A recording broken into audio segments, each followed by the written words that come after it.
I'm going to walk you through some of my own experiences of life. When I was a young person, I became interested in the natural world. And I mean, a very young person. About the age of 4 onwards, I started to develop a profound interest in the natural world.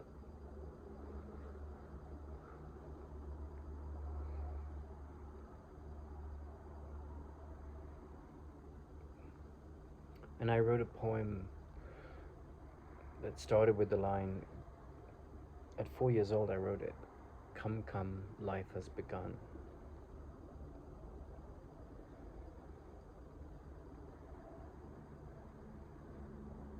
And without a doubt, there was a sort of loner in me, someone that spent a lot of time in nature. I've never watched team sports in my life, and I've always had such a love for the natural world. And I've always been a pacifist, never had any interest in fighting.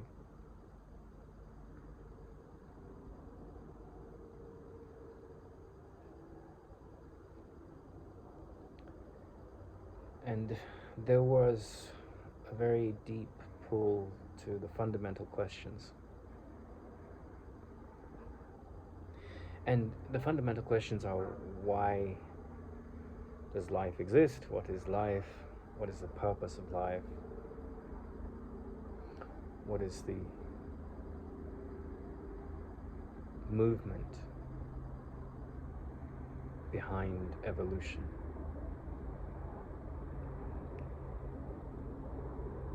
What is death?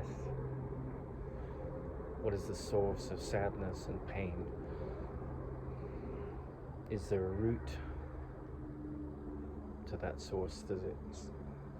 Does it have a single focus? Can it be pulled out?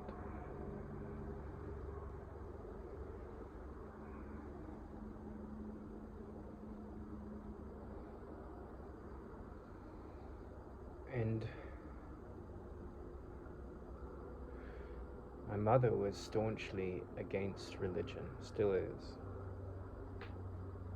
And my mother and father are very passionate about poetry and art and culture, but I was raised in a family that had no affinity for organized religion and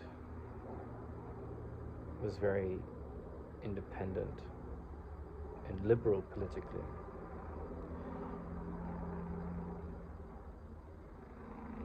And I remember being very inspired by the television presenter David Attenborough. And for a while, when I was in my teens, I toyed with the idea of being a television naturalist.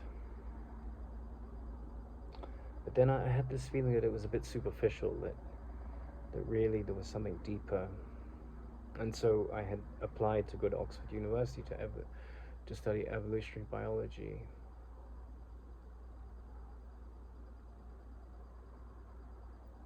And I went to interview there, but I wasn't granted a place.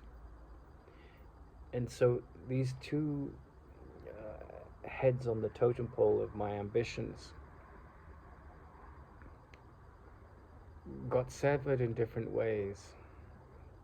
One, I wasn't granted the place to go to this illustrious university. And two, I met one of my heroes, Richard Dawkins, who interviewed me at Oxford, and the cracks in what was talking in this rigorous and often very helpful modern discipline that we call science. Obviously it's an ancient discipline, but it's gotten very sophisticated. The cracks started to show, and I was lost in life. My father was an alcoholic and a very, very, very difficult character, very moody. At times, a Dr. Chattel, and at other times, a Mr. Hyde. As a Gemini, could be very compassionate and loving, and at other times, he was just a monster.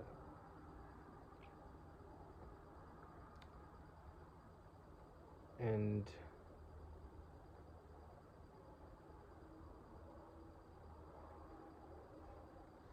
I ended up in South America and then in Los Angeles. And in Los Angeles, I met a man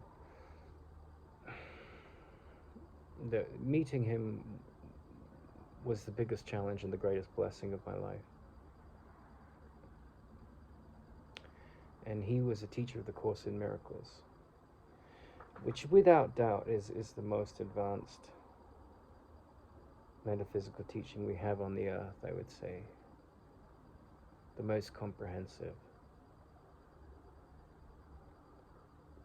Second, perhaps, or aligned with the teachings of Ramana Maharshi. This is my experience.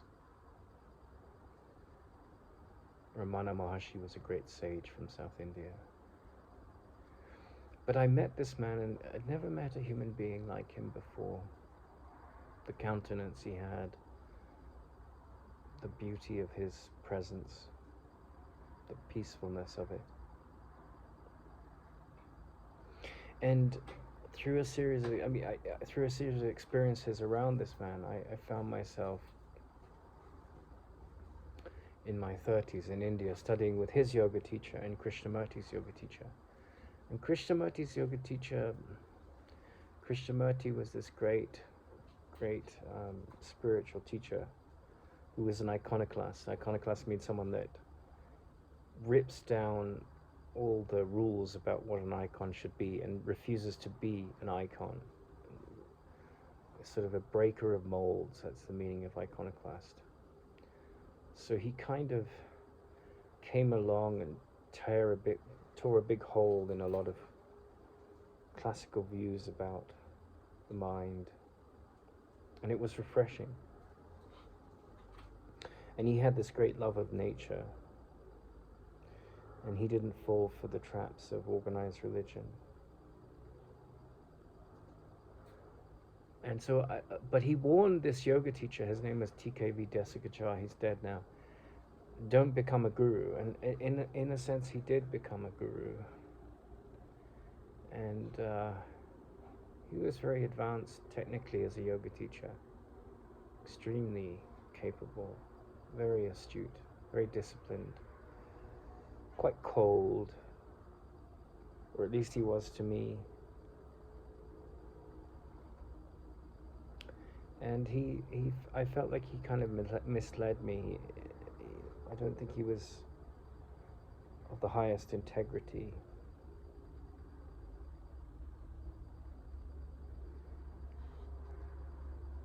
And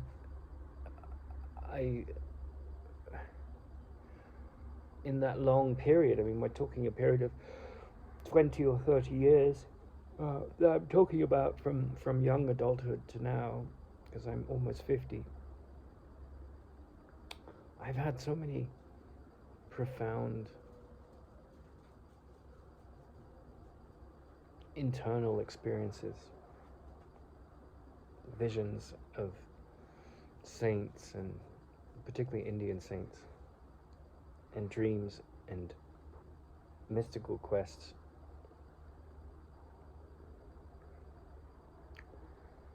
And what I've noticed in my story is that there's been this process of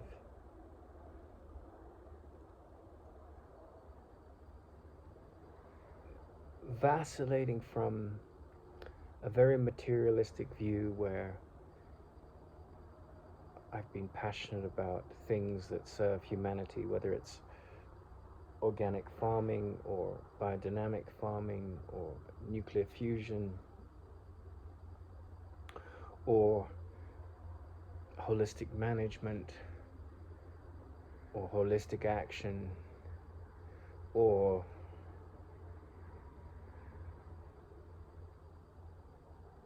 psychotherapy. I've always been attracted to the deeper aspects of the human story, solving the fuel problem, solving agricultural challenges and pollution, looking at corruption in politics. But then I've also been somewhat of an outsider and somewhat of a loner and definitely a nomad.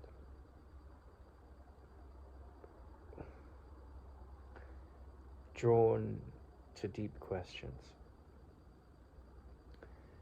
And last year I went to the University of Edge Hill and I enrolled on a psychotherapy degree. And this was on the back of studying yoga in India for 10 years and then also studying the Course in Miracles. And I went on the degree and I said, you know, men that don't honor their inner feminine, they are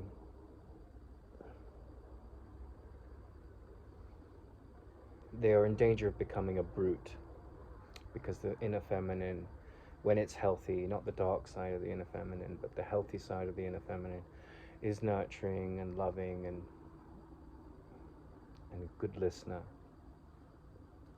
And women that don't listen to their inner masculine can get walked all over, treated like a doormat. And so I said, in that sense, we're all they, you know? And it's really interesting because if you look at the Second World War, it was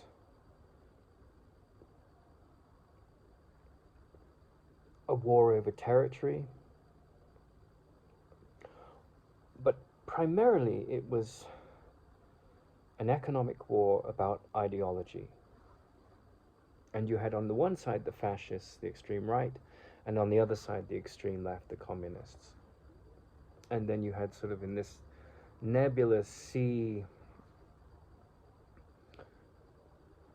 reflecting those contrasts, this larger idea of democracy.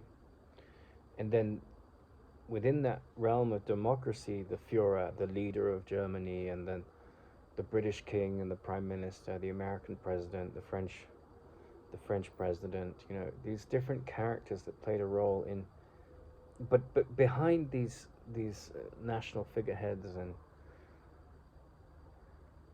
different cultures that came into this world war, fundamentally it was a war of ideas and grievances. And today we have the same thing. We have the woke and the anti-woke. We have the conservatives and the liberals, you know, and it's like this kind of, to me, the same insanity is repeated with a different inflection. Previously it was communism, now it's this sort of extremist leftist wokeism, where I say what I said about they, and I think the whole pronoun thing is silly. I really do. I think it's childish. There's the yin and yang symbol, it's ancient. There's the masculine and the feminine, and now that we want to play with the pronouns, and it just seems so childish to me. If you're a man, then you're a he. If you're a woman, you're a she. If you change gender, then you know, if you've had the operation and so forth, and you feel like a woman, and you've gone through that process, then okay, you're a she. But this whole they thing, it just seems like another reason to court enmity and pettiness. And the Second World War was about enmity and pettiness and greed and insecurity. So the whole modern phenomena of like this gender politics, like men are abusers of women and women are abusers of men, it just seems so childish to me, because it's got nothing to do with this androgynous they that we all have inside us. If we don't honor our masculine and we don't honor our inner feminine, um, we lose touch with our humanity, and it's just so petty and immature, just as the communist fascist dichotomy was. And I literally had a hate crime happen to me. I mean, I went and reported someone threatening me with physical violence, and we were talking openly in a group, and it really, I went to the police and reported how the university had protected this abuse, and it's always as calm as you see me now, but it was this vilification of the masculine because I didn't subscribe to these very immature, petty, ivory tower views about gender politics and this righteous anger that they needed to display, that patriarchy had been, this history that was behind all the hell in the world. And I mean, it was just indoctrination. It was really quite startling and shocking to me how immature this culture of the university was. And I was talking to a friend this morning about that experience because of my father's very difficult character, because of the abuse that happened to me at the university. I had nowhere to go. Like, I really couldn't go anywhere. So I went to a monastery in the south of England to try and find safety. I didn't feel safe with the authorities because the university was lying and protecting their reputation to protect an academic they then fired. And I then went to a friend's in Canada, and then another friend paid for a flight for me to come here to South America. And it was just so much to handle because I just, I was kicked onto the street by these abusive administrators. But I want to talk about that and the Course in Miracles. This is probably the most difficult thing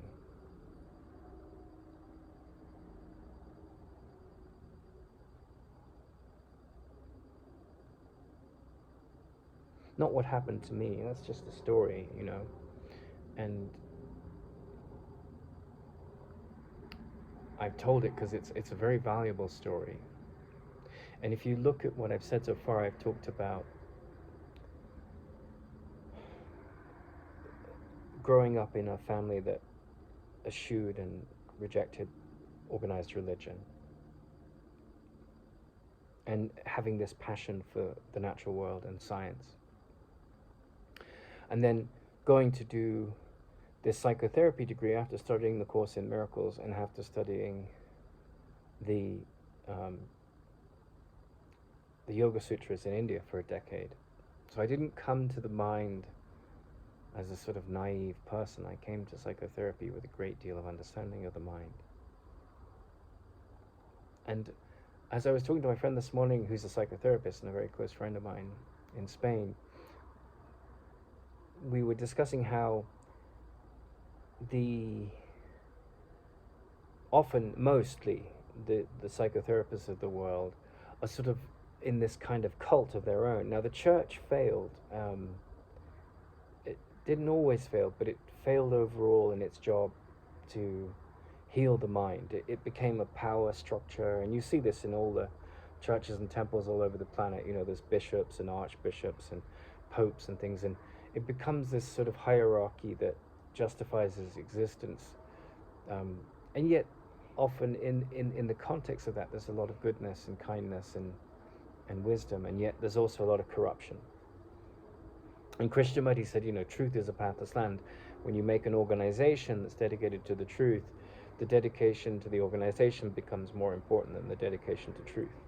And rituals and hierarchies and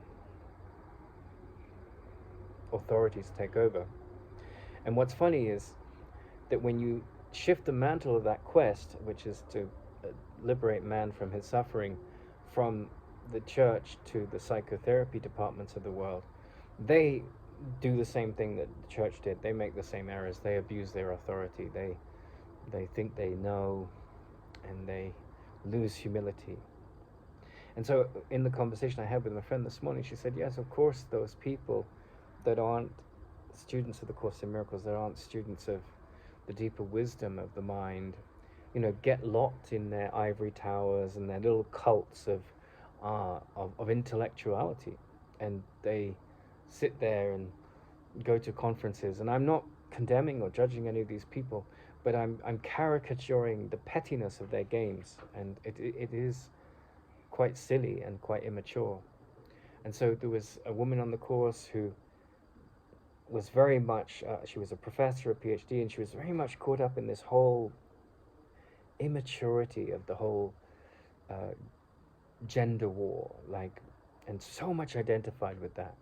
And when I say it's immature, I don't mean that we should go back to the time before the suffragettes. I don't mean that we should reverse the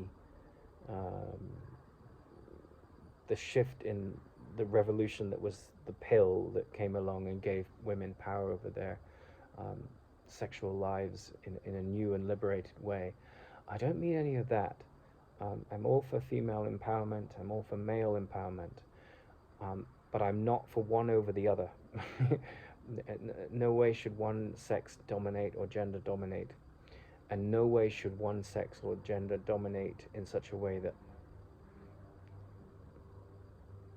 succeeds in that domination by subverting and undermining the other. And this is the problem. When you take on these gender games and you start to play God in terms of what's right and what's wrong, and then you start to bring in the pronouns, and you started to police things and change the laws, and it all becomes so incredibly petty and conflicted. But the real focus of psychotherapy is to end conflict in the mind and to prepare the way for the transcendent experience, the transcendent awareness of nature. And of course it's not nature, because transcend means to go above.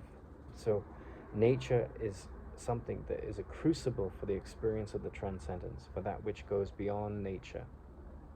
And the Indians had very good words for this. There's Prakriti, which means nature, and Purusha, which means spirit.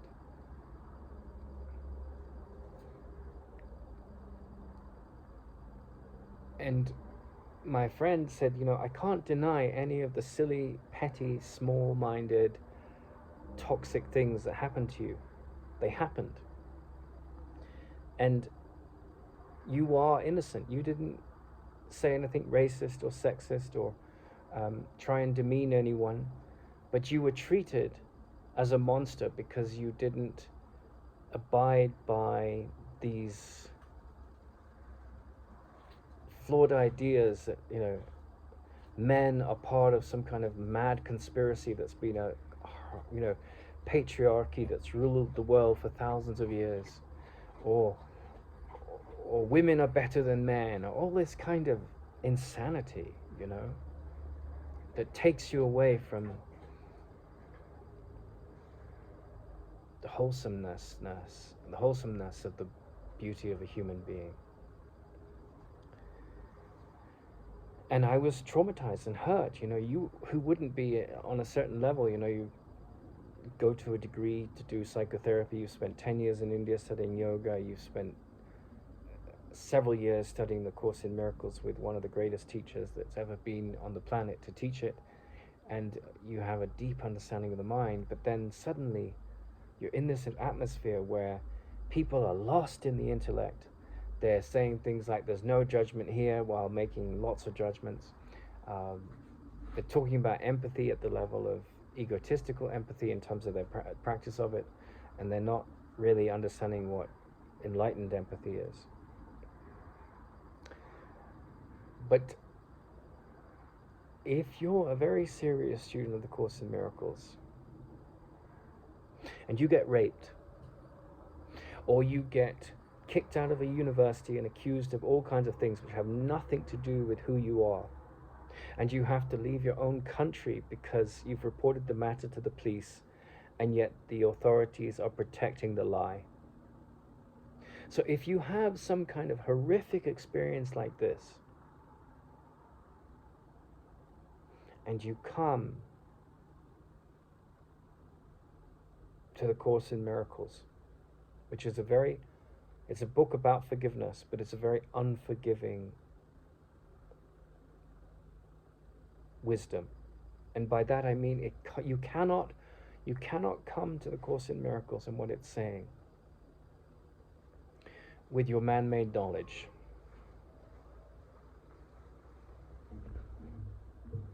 You can't come to the Course in Miracles as a Christian or a Hindu or an atheist or a scientist or a man or a woman or any of these labels.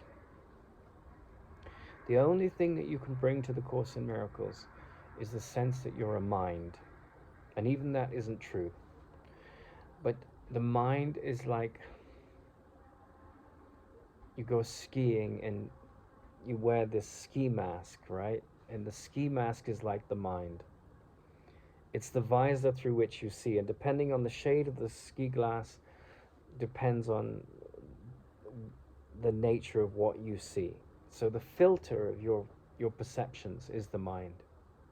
And beyond perceptions is gnosis or knowledge, which has got nothing to do with, how many bullets you can load in a gun of a certain, designation, or how much gasoline you can put in a car of a certain designation, or how to use pi to extrapolate different measurements related to a circle, or the longevity of a centipede, or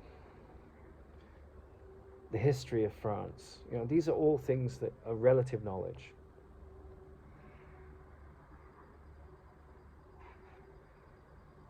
And what the Course in Miracles says is that there's only one self. There was a metaphysical Big Bang. And in that moment, there was a thought. And the thought said, I need to become something.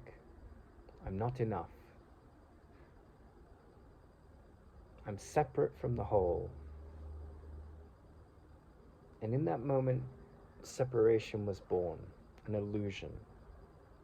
How it happened, why it happened, is a mystery. But it happened. That's what the Course in Miracles says. And in essence, it's saying that we killed God. The ego killed God, which is impossible, because something which cannot be born, cannot die, is unlimited in happiness, has no form, no function other than to be its natural state beyond time and space. It's an illusion that we could destroy that. And so every thought that we have that comes from fear, condemnation, attack, seeing the darkness in others, is part of that movement, illusionary movement of separation. And the atonement is a profound psychotherapeutic statement of wisdom. It says that any time I see with the eyes of spirit, the healed mind gets registered. And by that, the healed mind means that I'm not a body, I was not born, insecurity is not my nature, pettiness is not my nature. Though perception is based on projection, the projection which comes from love, that ends insecurity, that ends attack thoughts, that is my road home to my source. And so if someone's angry, if someone's judgmental, if someone is overbearing, if someone is impatient, if someone is irritated, if someone is toxic or attacking or defending, one was trapped in the thought system of the ego. And you see it, it's like it takes enormous wisdom to train the mind to see what is apparently abstract and make it the foreground of your attention. And so when I was attacked and abused, and I reported it and didn't attack back, but I reported it and I complained because there was an abuse of authority going on to support. There was this whole school that was being preached to that, unconditional positive regard, empathy, and congruence was the essence of the course that they were on. And ironically, they were protecting and projecting and supporting conditional negative regard, judgment, and narcissistic empathy, and lacking any kind of coherence. And this was PhDs protecting students doing that behavior. And it was just like, wow. And so we were talking about Jesus this morning on the cross. As a symbol, he's an interesting character.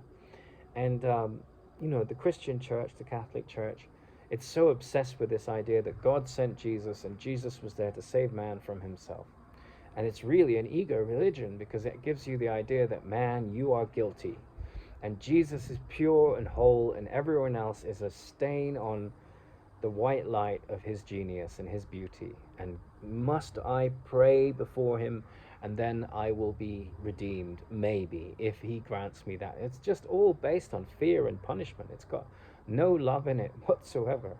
It has got the piousness, and it's got the gleam of love. It's got the allure of it, but it's really just a big business, and it's it's got this whole confessional model. Now, there were times in the history of the church where they got it right, where people were living on faith. The priest didn't handle money. There was a real kind of vibration of reverence. But it's rare, because the human ego can be so easily corrupted. And so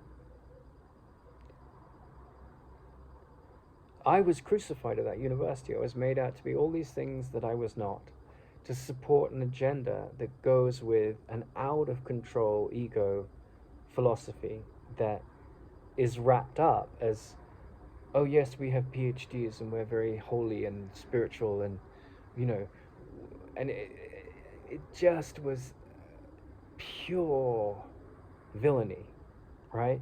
But here's the thing that's really difficult.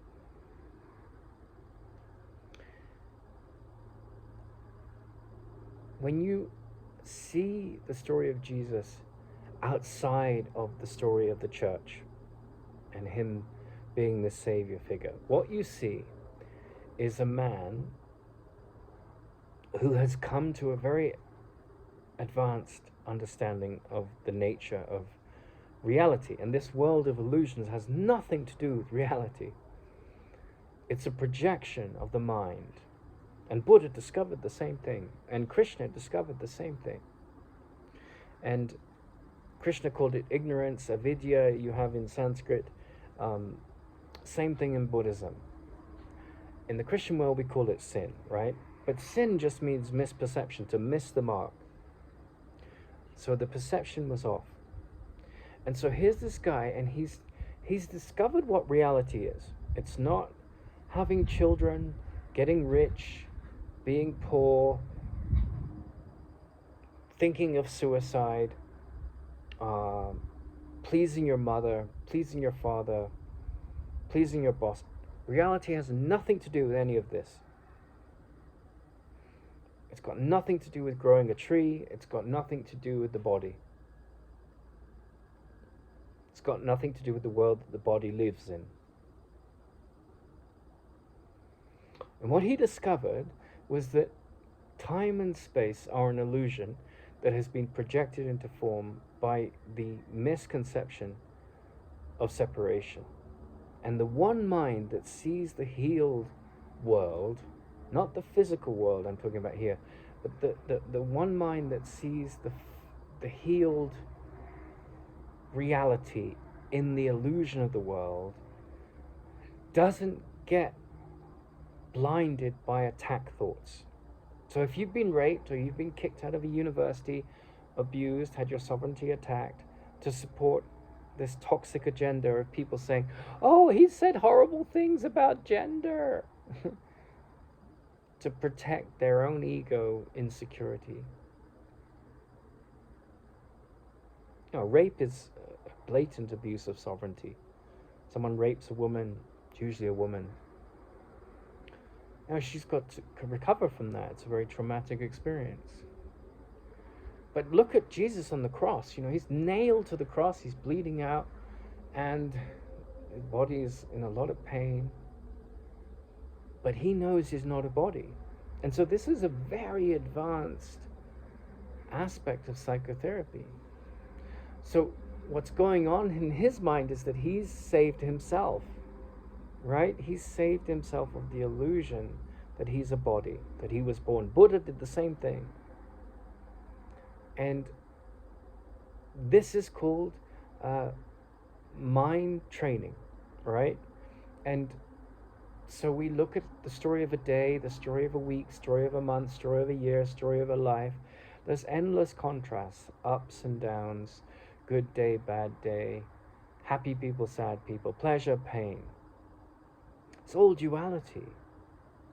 But then there's this sense of joy. And I think, the mind training is really difficult because this deep requirement in me to make sense of the nature of reality has been there throughout my life.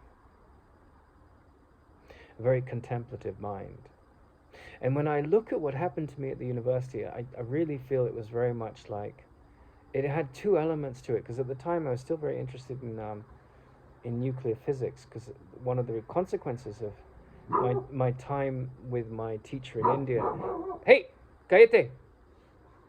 One of the consequences of my time with him, was that I lost faith in the spiritual path to an extent, although I had a lot of beautiful experiences.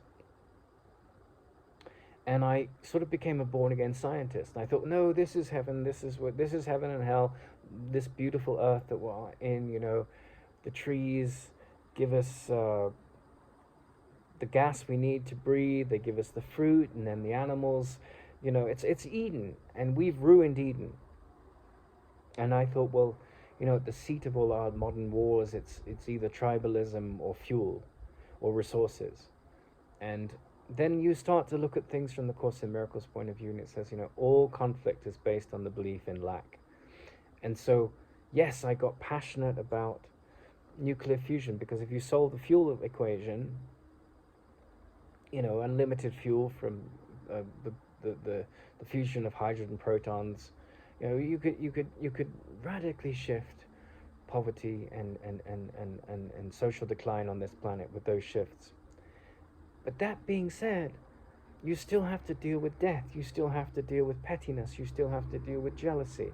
So when I was at the university, I was very much like Socrates. I was like someone that was very dedicated to the truth, and I was surrounded by these insecure minds that were dedicated to a comfortable lie. And that comfortable lie was gender politics, I'm offended, blah blah blah, this. And I didn't seek to inflame that offense, but there's this politically correct movement right now, which is a very powerful force in the world and extremely toxic to the need. And then you have a 1% divorce rate in India, 42% in Britain, 52% in New York, and 51% in California. And so the Western world is like half the families are pulled apart, and it's because of romantic love, right? And the Western culture is this sort of whimsical id, like I want to do this, I have this preference for this woman, whereas the Indian culture, this older ancient Asian culture, is much more the family, doing the right thing, doing your dharma, and there's a sort of more cohesive family unit. Doesn't mean people are happier, it doesn't mean that they don't go through the same trials, but this very great divorce rate means that in the Western culture there's a lot of mistrust between the sexes.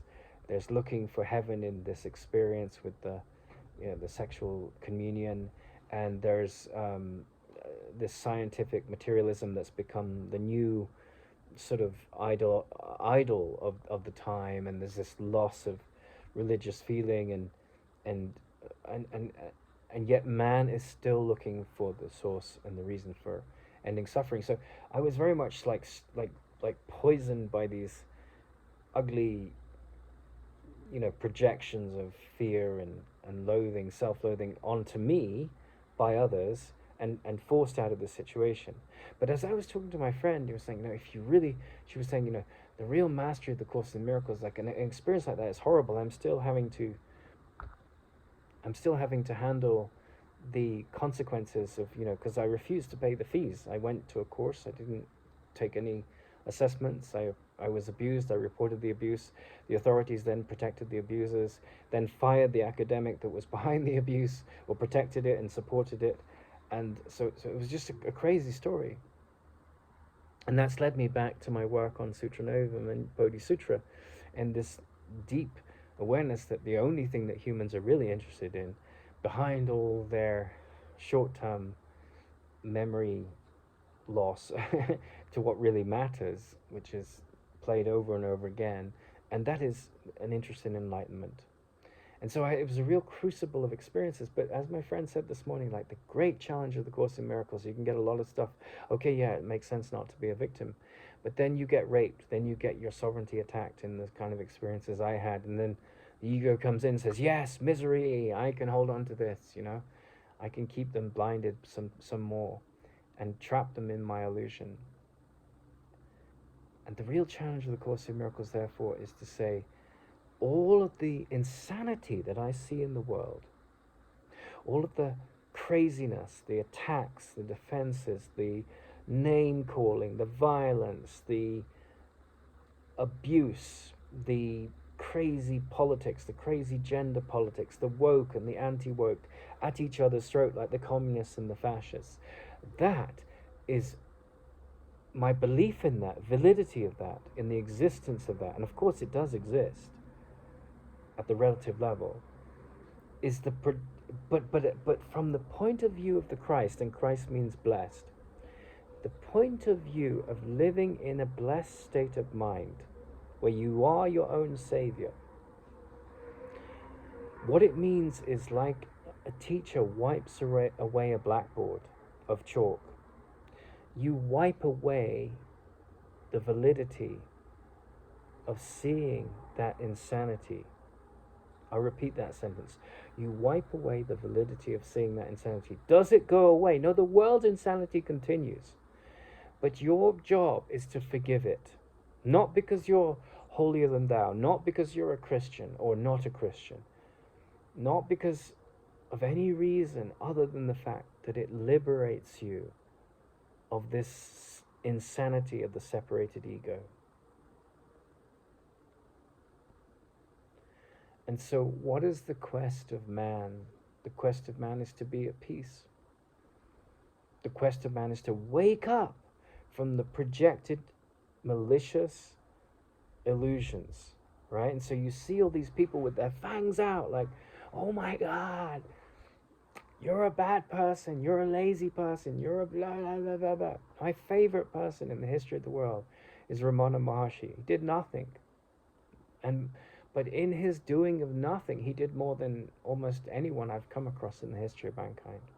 He didn't solve any great scientific puzzle. He didn't change any laws. But what he did was sit in the place which drove home the point of everything that I've said in this video. He didn't see the world as real. He didn't see the insanity of the world as real. All he saw was the light in others. There were some thieves that came into the ashram, and he didn't want to be a part of the ashram. He didn't want to have some organized system built around him. He didn't want to be put on a pedestal. He walked away from all that, but people kept bringing him back in. And these thieves came into the ashram one day, and one of them slapped him in the face, and he turned the other cheek. He was a free man. There was no neurosis in his mind. And when I went on that degree course, the PhDs, the students, it was just, the room was full of neurosis. And I spent my whole life looking at neurosis. And I had no choice in that moment but to find a safe place. Because I was like a hunted animal. I wasn't neurotic, but I knew I had to get to a safe place. My father was exceptionally neurotic. My mother was completely lost. And my sister was very cold. And I had just, it's like I'd just been raped, basically. I just had all these horrible things happen to me. And I knew that was the ego daggers and their insecurity and their insanity. And I was hurt and traumatized, and that was my neat thing to heal. And I knew that I had to go somewhere because I was also handling long COVID symptoms, which I'm still handling. And so I just sort of, I said, well, I will do whatever it takes. And my mind came up with various solutions. I had to think on the spot. I knew that the university wasn't a safe place because they were this academic was churning up this big hoo-ha to make me out as to be something I wasn't, to protect her job. So I just got away from it because it was like a den of scorpions, you know. And the character that I most related to in the experience was Socrates, because I wasn't attacking, but I was reporting the abuse, and then I was being poisoned for doing that. And that's the story, right? But if you're a student of the Course in Miracles, it says, my past is over. I'm not a victim of the world I see. And this holy instant, this sacred moment. And so, you know, if my mother was listening to this video, she'd be, you know, all these things about, and talking about Jesus and so forth. It's very difficult for me to talk about Jesus because I have my mother in the back of my mind who really hates organized religion, and that's her projection. And obviously, as a son, you want to please the mother. And there was a woman on the course, the one that was the most abusive. She reminded me of that character. She was very much against religion. But I'm not trying to sell you or promote religion. I'm not trying to do that. I'm just talking about the way I see Christ on the cross, you know, because I was put in that situation. I was crucified at this university. I was made out to be a monster when I didn't threaten anyone. I never said anything abusive to anyone, and yet I was painted as that by a bunch of insecure egos because it suited the narrative of their agenda, which is the indoctrination of the modern times, where women have been raised to think men are monsters frequently. And realistically, and there's a whole crisis of in men's psychological health at the moment. It's partly because of this 50 years of like shoving feminism down people's throats, and it reminds me very much of the Jewish culture, because they were abused and persecuted in the Second World War, and now they're doing the exact same thing to the Palestinians. And I'm not on either side of the Palestinians or the Jews, you know, they're just as bad as each other, because in my defenselessness my safety lies. That's from the Course in Miracles. The moment you start attacking and defending, you're trapped in tribalism. And so the Jews have done that in Israel with the Palestinians have done that with the Jews, and this feminist movement has done that against men, and men, you know, then you have the woke and the anti-woke, and it's all so petty, and it has nothing to do with wisdom and love. Nothing to do with love whatsoever. It's all about the ego's agenda for division and separation and reinforcing that. And so if you go into a situation like that and you say, well, this is, you know, I don't agree with this, there's no sanity in it, can't you see it? And it's really interesting because Krishnamurti, you know, said, don't you find that agreeing and disagreeing is so petty? And he was so right. And when I said I don't agree with it, what I meant was what he meant, that it's just like, can't you see the utter insanity of the pettiness of your PhDs and your political correctness and this cleverness of the ego, which circles around all these like highbrow theories to look important, and it's all coming from insecurity. So the man of truth is like someone that's not going to take sides. It's not going. I'm not going to hate you. I'm not going to fall into your trap, and then I'm not going to take your side, and I'm not going to take another's side, because that's not humanistic. I'm going to see what's good in you, and I'm only going to focus on that. And for coming from that place, Christ gets crucified, Socrates gets poisoned, and I get kicked out of the university and made out to be a monster. And it was a very difficult experience, obviously, to go through those things. But as I've looked at it, and I said, well, what's the lesson in this? The hard lesson is to say,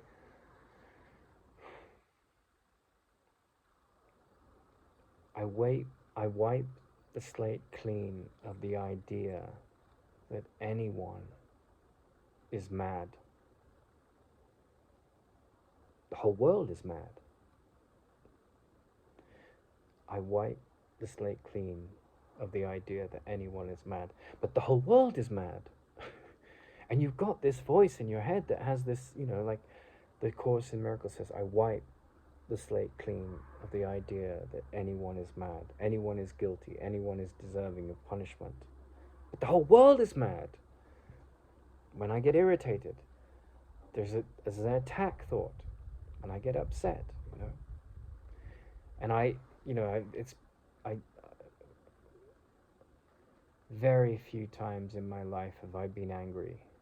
Very few times. And I very rarely get irritated, almost never. But I've been a student of the Course in Miracles for 30 years, and I went on that course and I said to the woman, I met a woman that had never been angry. And she said, oh, well, she's a woman, she probably pushed her anger underneath. And I was like, no, she'd never been angry. Sane, sanity, the word sane means whole. That's why you have the saints with the frescoes. It means a whole mind, not divided by the misconceptions and the visions of the ego. And the ego says, I want to become something, I'm not good enough. So when the ego dies, you have this sanity, this wholeness. And in that place, there is that holy place. There's no anger, no irritation, no projection of fear, and all the things that fear projects into form. That disappears. But this woman was so wrapped up in her agenda politics and her intellect. She said, oh, she's a woman, she must be, pushing her anger down. And I was like, no, that's not what was happening. But that was light years away from where this woman was, because she was so stuck in this intellect and this just justification of the victim mind. And so that experience I had, I walk back from it. I step back and I look at it and I think, God, the world is so crazy. And it is. And then I must wipe the slate and see that the craziness that I see out there is merely a reflection and a reinforcement of those thoughts in my mind, because there's only one mind in the entire universe. Actually, that's wrongly put. There's only one mind, there's no universe. There's the appearance that there's a universe with all these split things, plants and dogs and cats and dictators and Volvos and iPhones and flowers and fences and trillions of atoms and protons and quarks and endless division and separation and beauty and contrast and terror and horror and void.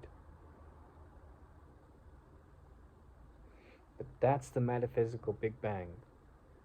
And so the healing of the mind, this great spiritual path that the Course in Miracles represents, is that when you can be nailed to the cross in the world, whatever your cross you carry is, and see only the light, then your mind is healed. And so your attack thoughts end, but then that's like my anger had dropped away a long time ago. And some sadness sometimes comes in, but that's mostly gone. But then the really advanced part of the Course in Miracles is to say, well, okay, I'm getting attacked here, but I can only see those people with the eyes of love. And I've noticed, like when I come into close proximity living with people that are very invested in the thought system of the ego, they'll put all these projections and get upset over all these things, and it's just like, that's so alien to me, but you have to somehow handle it. And you sort of need to be a monk and go back into your cell and go back into your cell and go back into your cell and wash away, and wash away and clear the slate of the chalk on the blackboard. And that's this mind training that is the Course in Miracles. And when I go back to my childhood and I was looking to have this passion for evolutionary biology or talking about the natural world and the beauty of birds and anemones and seahorses and bears and the incredible history of the study of entomology, and then I see myself having this difficult experience with a spiritual teacher in India, and then going back to this scientific reductionism, we can solve man's problems with the fuel science, and this heaven is here on earth, and I've gone through these phases, but now I'm in a place where I'm like, no, this world is a place of suffering. It's not home. And the best thing you can do in this world is to heal the mind of the idea that suffering is real.